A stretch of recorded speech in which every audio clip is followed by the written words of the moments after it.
Hello everybody and welcome back. Now we're going to talk about organizing our file. There's several things I would say not wrong, but to be aware of when you start making a scene more complex that has many objects in it like this one. So first of all, have I applied my scale on everything? I haven't, so I'm going to just select all of these objects, Control and A, and apply scale. Do I want to apply my rotations? No, not at the moment, because if I go and scale any of these and I want to change their local width or height or depth, I won't be able to do that. So I'll keep their rotations, but I've applied their scales. Excellent. So now we've got that bit of organization out of the way. Let's have a look at our hierarchy, our outliner here. Now, when you're just throwing something together, it can be very tempting to just throw caution to the wind and end up with a hierarchy that looks like this. This is absolutely useless. This doesn't convey any information to me. So when I come back and I look at this in a week's time or even a month's time, or you're working with someone else, they'll hate you if you've not done some sort of organization. Now, it may be like this. Let's say we've got all of these objects, and they don't need to be all separate objects anymore. We could join some together. I'm not going to join them all together because I want to show you some different techniques for making things random in a moment. But what we could do, for instance, is select these three objects and join them together as one object. And that will cut down the number of objects in the scene, make them easier to organize, easier to name.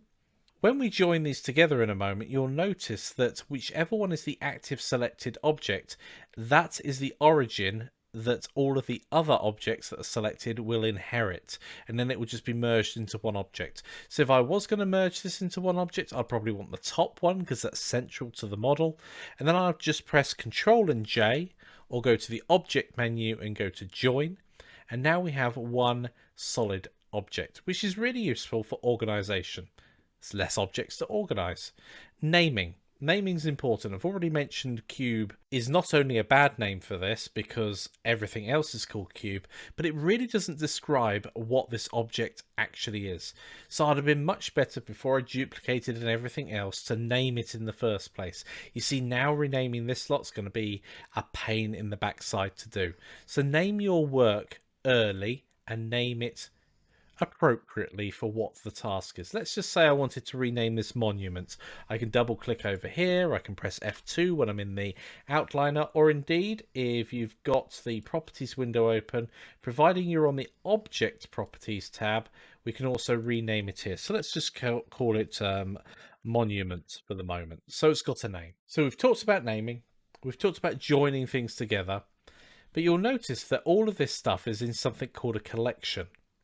So we've got two distinct areas here. We've got this ring and then we've got the walkway. So what I could do is select all of these objects that make up the ring and then move them into a collection, a new collection, separate to this original one. There are a couple of ways that we can do that, but with them all selected, we can go to the object menu, go to collection, and we can see here we can move it to a collection, or M for shortcut. We go ahead and we can select new collection. Now this bit of UI has a bit of a quirk to it. I'm going to call it ring and I'm going to click OK. And we can see if we scroll down now, there's a new collection called ring, which is really useful because it contains 16 objects. We can see that are mesh objects, and we can collapse it, which is even better. It enables us to organize our scene much more easily. Okay, next thing, I want to select this walkway. I'm going to look from the top and select it in the lamp selected. I'm going to look at it from the side, nope, the front, and then I try and select these, and the camera's selected as well. So how do I go ahead and stop these two objects from being selected? Well, in the object data properties, with the camera selected, I can go down to visibility, and there's a checkbox here for selectable, and I can turn that off.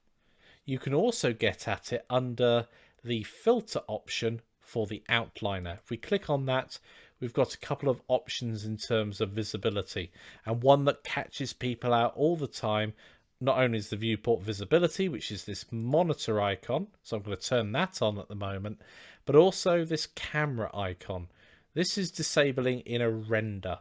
This can be very powerful. It enables us to toggle what we can see in our final render and what we can't see, but you can also end up with placeholders appearing if you've forgotten and left them turned on.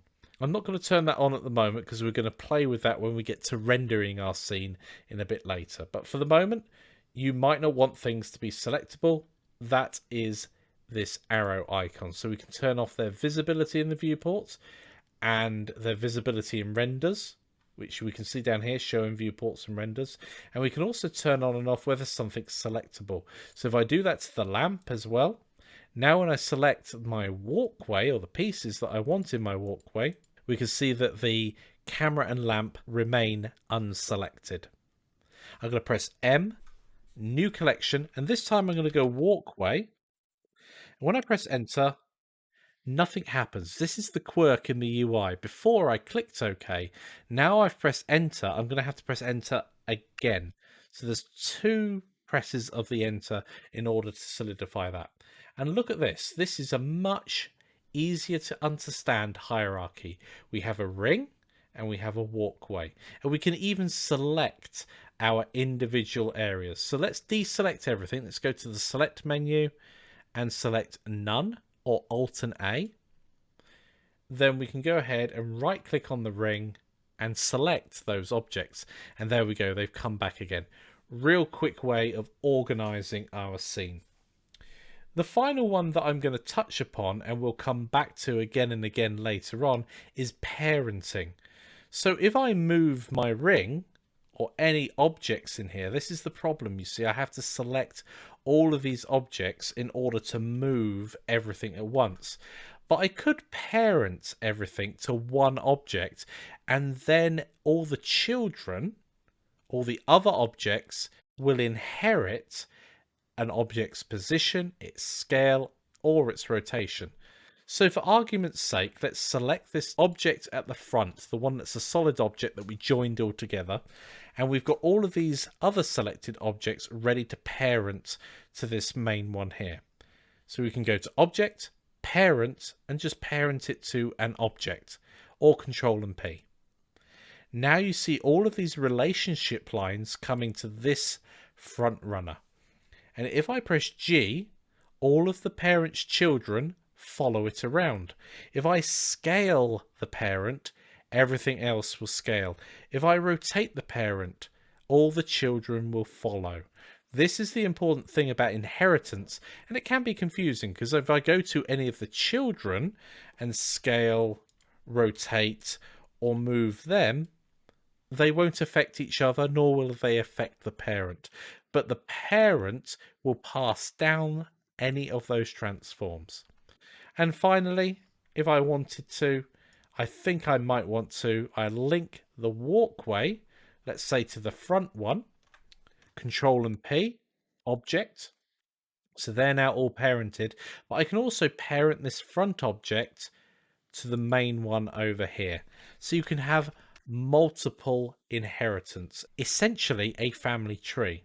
So we have this object here, which has all of these children, but it is also a child of the main one here, which means if I've got this main one selected, I can scale everything at once.